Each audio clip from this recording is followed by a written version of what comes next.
transport, that's our topic today. I'm going to give the lesson objectives. So by the end of this topic, learners should be able to, number 1, list and describe the different modes of transport. And then number 2, explain the characteristics of road, air, rail, pipeline, and sea transport.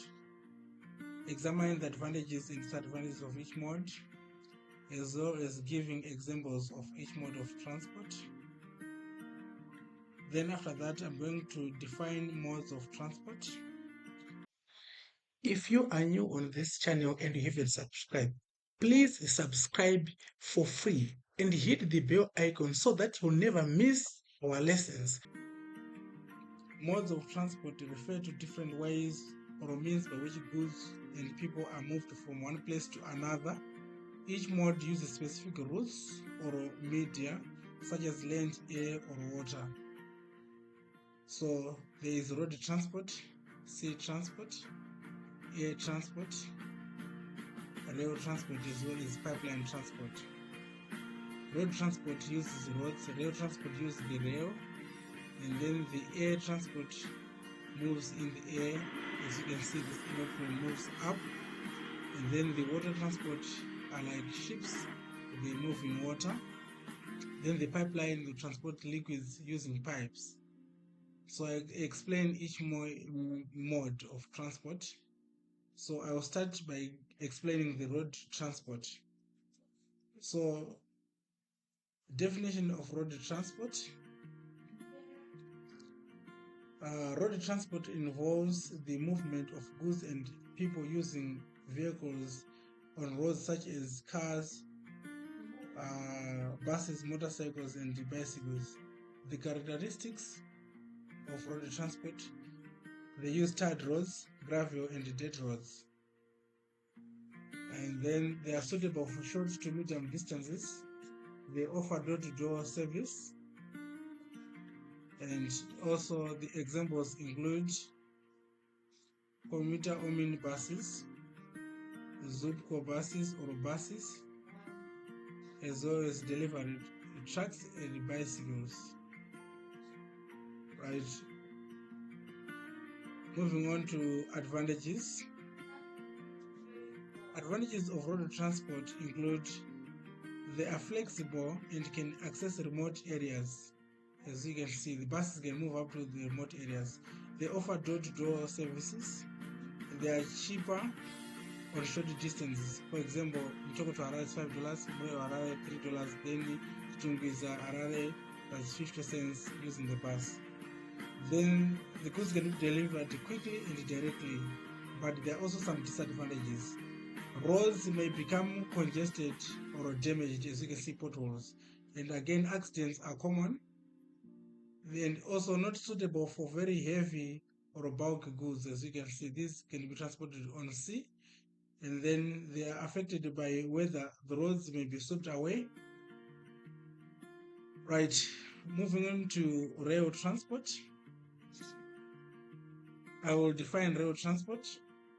Rail transport involves the movement of goods and passengers using the rail, the trains on rail tracks.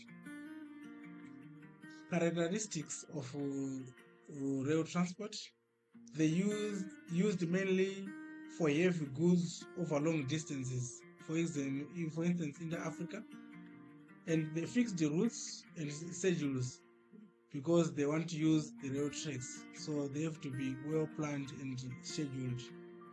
Requires the rail infrastructure.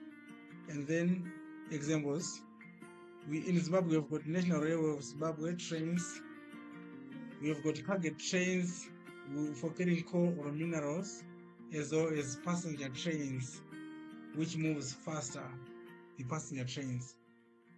Right, advantages: they are suitable for bulk and heavy goods, more fuel efficient than road transport, especially the latest modes. They are less affected by weather. As you can see, the rail tracks are well constructed and the trains can move, not affected by weather. Anyway, disadvantages: expensive to build and maintain rail lines, slow compared to road transport, especially the goods trains, not the current passenger trains. Those ones are very fast. They cannot reach remote areas without rail stations, and they are less flexible because they have to use fixed routes. But I'm going to explain about the air transport. Alright, I start defining the air transport. Air transport is the movement of goods and people by aircraft, such as planes and helicopters. Characteristics: these are the fastest mode of transport, and again, they're used for long distances and urgent deliveries, and they require airports and airstrips. These are the characteristics. Examples of air transport include: in Zimbabwe, we've got Air Zimbabwe for domestic and international air flights, and we have also cargo planes for transporting medical supplies, as well as charter helicopters. Advantages: air transport is very fast and efficient. It is suitable for perishable and high-value goods. Right, then apart from that, air transport can reach remote or landlocked areas where there is no sea. The air transport can reach. Disadvantages: they are very expensive with regard to fares and freight charges. Weather conditions can delay flights. Limited capacity of bulky goods. They cannot carry bulky goods. It requires specialized infrastructure such as airports and control towers. These in reds, these are control towers. Water or inland transport. I'll start by defining sea transport or water transport. Water transport involves the movement of goods and people by boats, ships, or ferries through rivers, lakes, or oceans. The characteristics: suitable for transporting large or heavy goods. However, it's slower than road or air transport, and it is used for both domestic and international trade. That is its characteristics. Examples: we have got boats and boats on Lake Kariba, like these ones, or ships at Beira Port. For example, closer here we've got Mozambique or Durban, South Africa, and this one is a cargo ship ferrying fighter jets in the sea. The advantages: it is ideal for bulk or heavy goods, like these fighter jets. They are very heavy. It is also cheaper for long distance. For example, it can carry all these fighter jets with just one load. It is environmentally friendly, less fuel per ton of cargo is transported. Disadvantages: the sea transport is very slow. Like, it can take several months to deliver goods to a certain country. Then it depends on availability of navigable water. Also, it is affected by weather or water conditions, such as storms or flooding can inhibit the movement of the ship. The sea transport is also not suitable for inland or landlocked areas without access to ports. Alright. The inland, we mean small areas where we have got water, like dams and so, where we use boats and like this, like so. Let's move on to pipeline transport.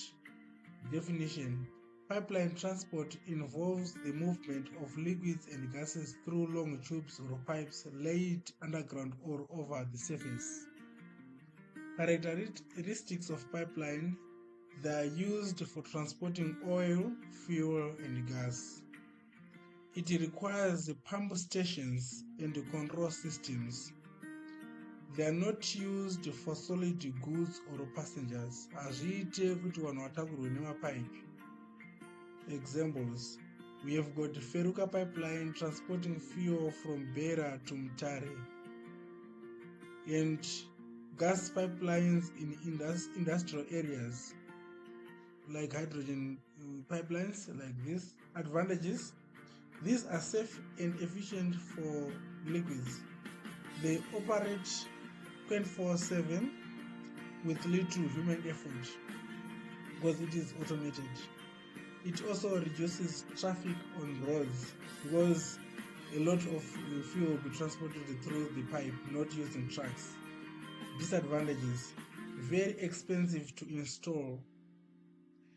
Maintenance can be difficult, as you can see here.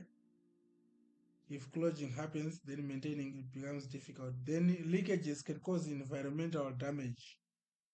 Only suitable for specific goods, which means they can only transport liquids and gases. Now let us now move on to comparing modes of transport.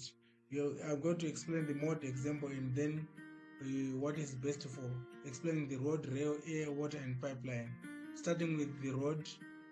The road, examples of roads, we have got cars, trucks, buses, etc.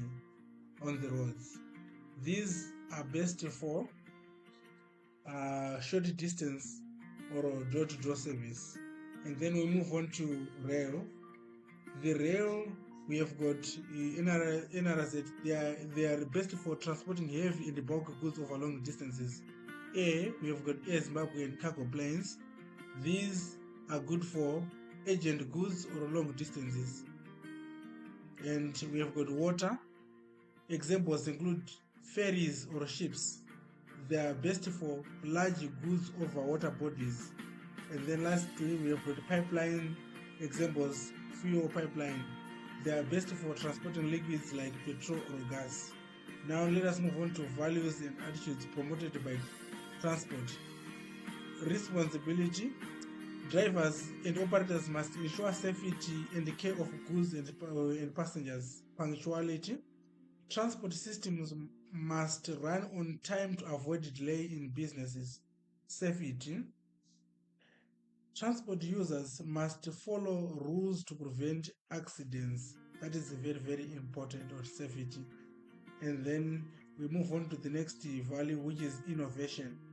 New transport methods improve speed, convenience. For example, the new train transport which is invented in China, it is very, very fast.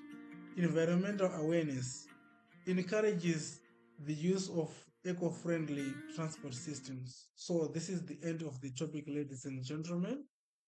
So understanding the modes of transport help learners appreciate how goods and people move. So each mode has its own strengths and weaknesses.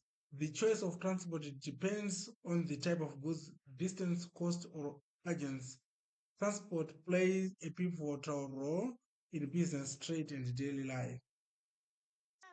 Can you invite your friends to join Mugombi Online School? You can join by visiting our website, mugombionlineschool.com. For any assistance, you can contact the help desk, SMS, or call these numbers. Thank you.